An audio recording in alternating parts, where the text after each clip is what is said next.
I've seen The Hangover before, but I have not seen Amadeus. That being said, I have to think that The Hangover is better in terms of IMDb score. I'm gonna guess it's a low 8, so I don't know what Amadeus will be.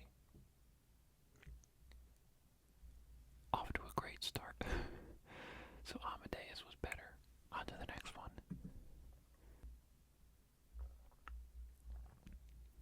Next up, we have Grease, and we have Ace Ventura: Pet Detective. I have seen both these movies, and personally, I like Ace Ventura more because I'm not the biggest fan of musicals. And I'm gonna go with my gut and say Ace Ventura is higher, but not by much. I really shouldn't have said I did good at this game before, because I'm getting my butt handed to me. Okay, that was just a warm-up round. Now, this is the real deal. Kingsman: The Secret Service, or Zootopia. I think it has to be Zootopia. I'm gonna guess that as an 8.1 or 8.2, and while I think Kingsman: The Secret Service was really good, I don't see it beating Zootopia. I'm gonna guess the Kingsman is in the 7s. Yeah, close though. A lot closer than I thought. Thor: Love and Thunder versus Zootopia. Zootopia is definitely higher because Thor: Love and Thunder was very underwhelming. Very disappointed that we wasted Christian Bale in that movie because he is a terrific actor. And of course, I was right. Now we have Split 2016 versus Thor: Love and Thunder. Me personally, I think they're pretty similar, but I know people liked Split 2016 a lot. It wasn't my cup of tea. It's really one of the few M. Night Shyamalan movies I'm not a fan of. I liked Glass more, and I know that's a kind of hot take, but I just got a lot more enjoyment out of it. James McAvoy's great though, so I'm gonna guess that one. Yeah, 7.3. Now we have Harry Potter and the Half-Blood Prince versus Split 2016. Fun fact of the day: I've only seen the first 5 Harry Potter movies from beginning to end. The Half-Blooded Prince, I watched the first 10 minutes of, saw that someone turned into a couch and said, "This is not the movie franchise for me." That being said, I know there's a lot of Potterheads out there, and I am inclined to think that maybe the Half-Blooded Prince is slightly higher. But, I'm gonna go with my gut and say Split is higher. This one's gonna be hard. Yeah, I was wrong. 7.6. That's surprising. Oh well. Let's move on to the next round. Hopefully I get above 10 this video. That'll be cool. The Expendables 2 versus Fear and Loathing in Las Vegas. I haven't seen either of these movies, but I hear The Expendables is very stereotypical popcorn movie with a big cast, and I think Fear and Loathing in Las Vegas is more of an art house movie. So I'm inclined to believe that Fear and Loathing in Las Vegas is higher. Yeah, significantly higher. Okay. Now we have Fear and Loathing in Las Vegas versus Brokeback Mountain. Once again, I haven't seen Brokeback Mountain. It's on my watch list though. I hear it's really good. I don't know anything about it, but I know it's considered a classic, and that's why I feel like it's probably going to be a low 8 or maybe a high 7. Yeah, very close though.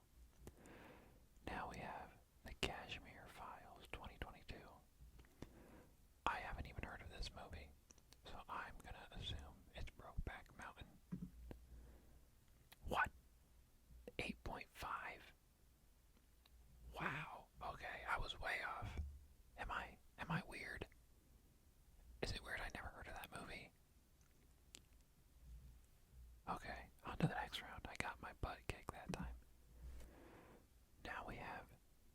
You See Me Too versus Collateral. I've seen Now You See Me Too, and it was fun, but I haven't seen Collateral, and it has that type of poster that makes you think it's a good movie, if you know what I mean. So I'm gonna go with Collateral. Yeah, I can just tell by the poster, which is very embarrassing for me to say. Now we have Collateral versus the Transporter 2002. I once again think the Transporter 2002, it just looks like a popcorn movie with a big cast or something like that, and not a classic. So I'm gonna say Collateral once again beats it out. Yep, by a good portion too, okay. School of Rock versus The Transporter. School of Rock is a childhood classic of mine, so there's no way that's lower. Yeah, I knew that was gonna be in the 7th at least. Now we have Flight with Denzel Washington versus School of Rock. I personally have more of a connection and like School of Rock more, but I also am smart enough to know that almost anything Denzel Washington touches is gold. So I'm gonna go with that. Yep, 7.3, barely though, wow. Oh no. I'm gonna say this right now. Batman Forever is one of my favorite movies of all time. I grew up with it. It was the one that I watched the most as a kid. And I still struggle to see what's wrong with it. That being said, as much as it hurts me to do this, I know it has something like a 5.3 on IMDb. So, Val Kilmer, I love you. You're the best Batman in my eyes. But I'm also self-aware enough to know. Yep. Yeah. Flight beat it by a landslide. Now we have Slumdog Millionaire versus the one and only Batman Forever. And it has to be Slumdog Millionaire. That's the better film. Oh, a Danny Boyle film. I didn't know that I liked Danny Boyle. This was a good movie too. I watched it in school. Now we have Slumdog Millionaire versus Spider-Man 2. Another cinematic gem of a superhero movie. But I'm gonna have to say I think Slumdog Millionaire might have it beat, because I think Spider-Man 2 has something like a 7.7 on IMDb. Although it should have much, much higher for the performance by Alfred Molina as Doc Ock alone. 7.5, wow, even lower than I thought. Now we have The Fifth Element versus Spider-Man 2. I think this is going to be hard. I haven't seen The Fifth Element, but I do know it has a good cast, which doesn't always mean a good movie. So I'm going to go with my gut and say it's Spider-Man 2. Darn it. By 0.1 I was beaten. That's a new high score for this video though. 7. Once again I'm hoping for a 10 at least. Next up we have Joker 2019 versus Taken. Both of these are classics. So it's going to be a very slim difference, I feel like, on IMDb. That being said, I feel like Taken is higher, especially because it's older and has cemented itself as a classic more. So I'm going to go with Taken. 7.7 versus 8.3. Once again, I severely misjudged IMDb. We scored a 0 that time, guys. We're not stopping until we get a 10. Play again. Pirates of the Caribbean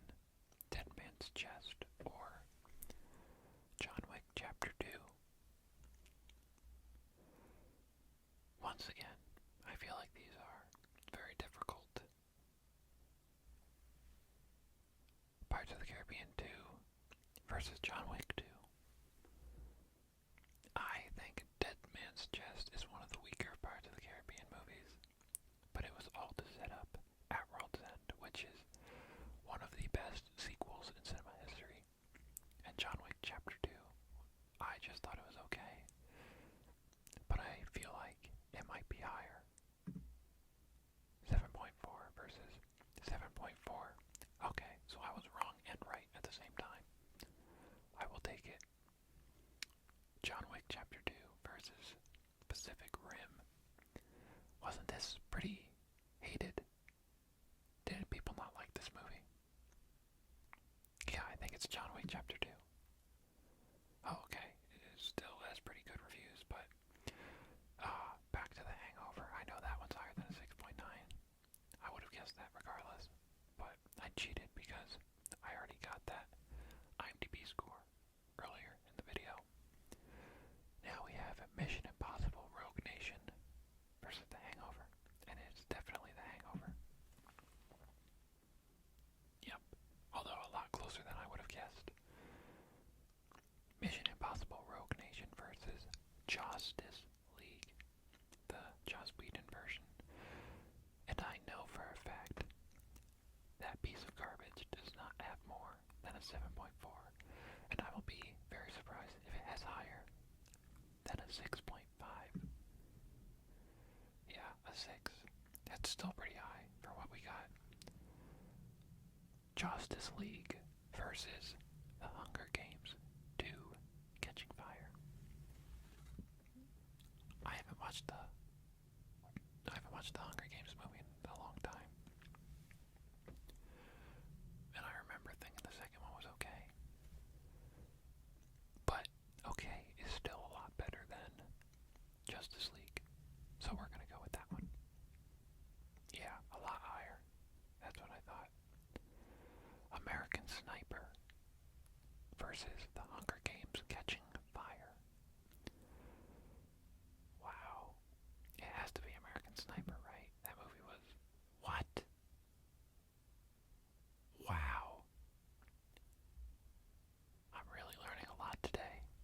I would have guessed American Sniper was way higher than Catching Fire. Alright, we're still far off from that 10, so let's run it back again. The Man with the Golden Gun versus Thor: Love and Thunder. I haven't seen The Man with the Golden Gun, but I'm gonna assume it's a James Bond movie. But I have seen Thor: Love and Thunder. I know James Bond went through a phase where they weren't good, but I'm gonna hope that this is not that case. This one's higher. 6.7 versus 6.2. Yeah, okay. Nice. The Man with the Golden Gun versus Spider-Man Across the Spider-Verse. I will place money on it. There is no way that Spider-Man Across the Spider-Verse has below an 8. Because that movie was insane. Yeah, wow, I didn't think it was that high, but well deserved. Spider-Man Across the Spider-Verse versus X-Men Days of Future Past. I know for a fact there's no way that movie has above. I would be surprised if it has above a 7. I wasn't a big fan of this one, but I also am not a fan in general of time travel movies. I did like First Class, but this movie was doing a little too much for my liking. So I'm gonna say this one is. I almost clicked on the other. Wow, 7.9. Okay, dang. Now we have X-Men Days of Future Past versus Die Another Day. I feel like Die Another Day. Again, I haven't seen a lot of the James Bond movies, but I know Pierce Brosnan is awesome. But I don't know if he's 8.0 or above awesome.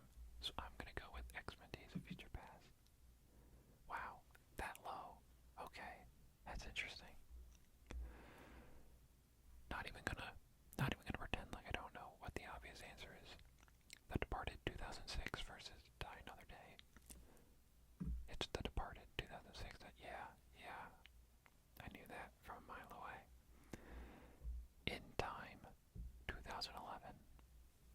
versus The Departed. Once again, there's no way it's higher than The Departed. Yeah, not even close. Nothing touches The Departed.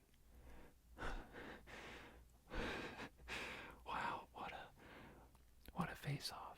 We have Wreck-It Ralph versus In Time.